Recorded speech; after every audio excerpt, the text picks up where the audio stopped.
When two deadly symbiotes collide, only one can survive. This is Venom. Let There Be Carnage. A chaotic sequel where Eddie Brock struggles to live in harmony with Venom while a new threat rises, the bloodthirsty Carnage.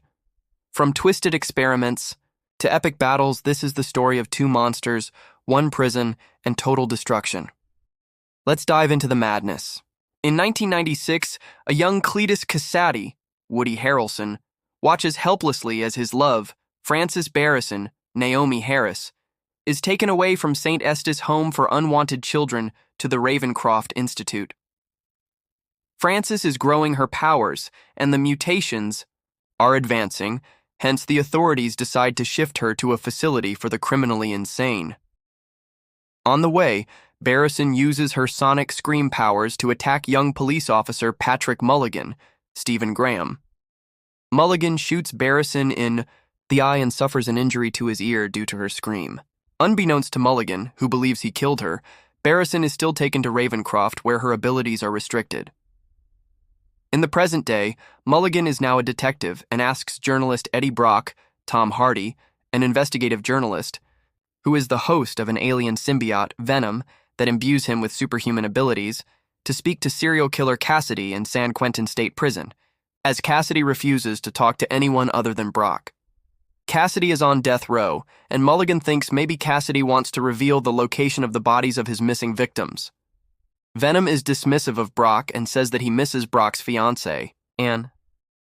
Kasady gives Brock a quote to print with the name of a cathedral. Unknown to Brock or Mulligan, Kasady was passing on a message via newspapers to Barrison, who is imprisoned in Ravencroft.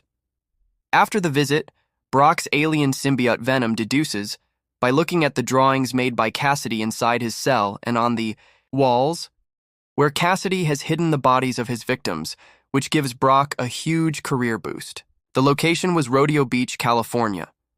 Venom is frustrated with Eddie as he is made to eat only chocolate and he needs brains to sustain himself.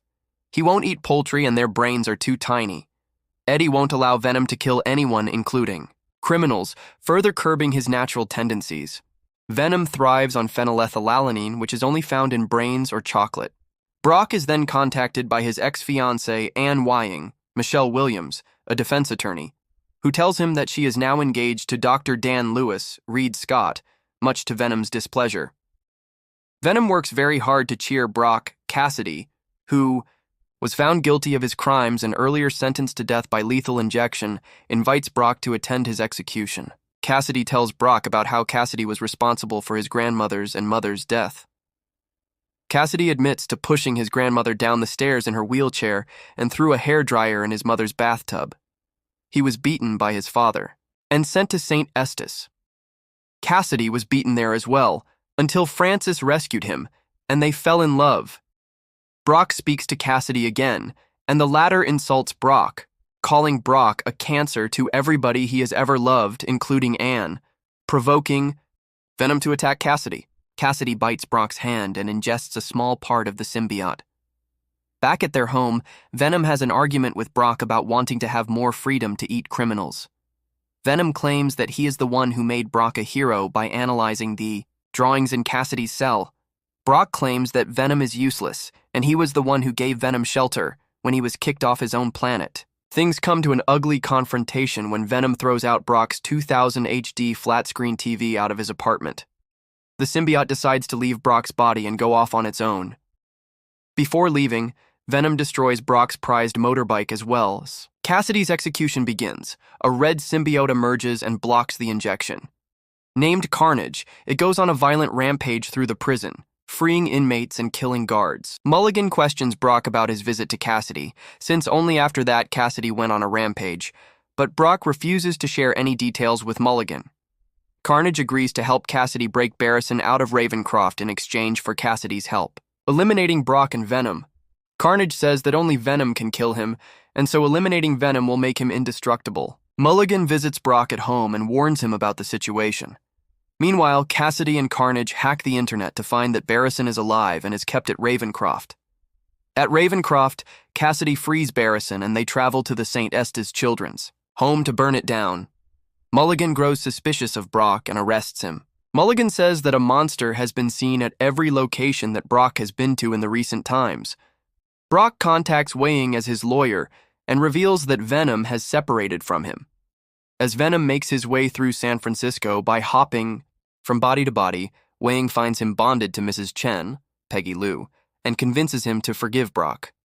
Venom reunites with Brock, Anne brings Venom to Brock in her body, and they escape custody.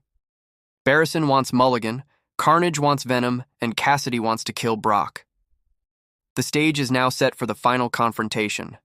Kasady takes Mulligan hostage, and Barrison captures Weying, taking them both to a cathedral where Kasady and Barrison plan to get married. Brock and Venom arrive to fight Carnage while Barrison seemingly kills Mulligan by hanging him with a chain. Carnage is irritated by Frances, as her shrieks hurt him too, but Kasady is not okay with Carnage admonishing Frances in any way. Venom is overpowered by Carnage. Venom is about to give up, but Brock makes him notice that Kasady and Carnage, and not symbiotic like they are. Since they see Carnage wanting to hurt Frances while Kasady tries to break away from him, but provokes Barrison into using her powers to separate Carnage and Kasady. Venom devours Carnage and kills Kasady while Barrison is crushed by the collapsing cathedral. Later, an alive Mulligan's eyes flash blue. Brock and Venom, now fugitives, decide to take a vacation while they ponder their next steps. As Venom tells Brock about the symbiote's knowledge of other universes, a blinding light transports them from their hotel room to another room where they watch J. Jonah Jameson reveal Spider-Man's identity as Peter Parker on television. In the end, Carnage was unleashed and destroyed. But the bond between Eddie and Venom, stronger than ever. Together, they're not just surviving, they're evolving. That was Venom. Let There Be Carnage, a wild ride of chaos, comedy, and symbiote showdowns. If you enjoyed this recap, make sure to like, subscribe, and hit the bell for more epic movie breakdowns. And tell us in the comments, who would win, Venom or Carnage in a rematch? Until next time, we are Venom.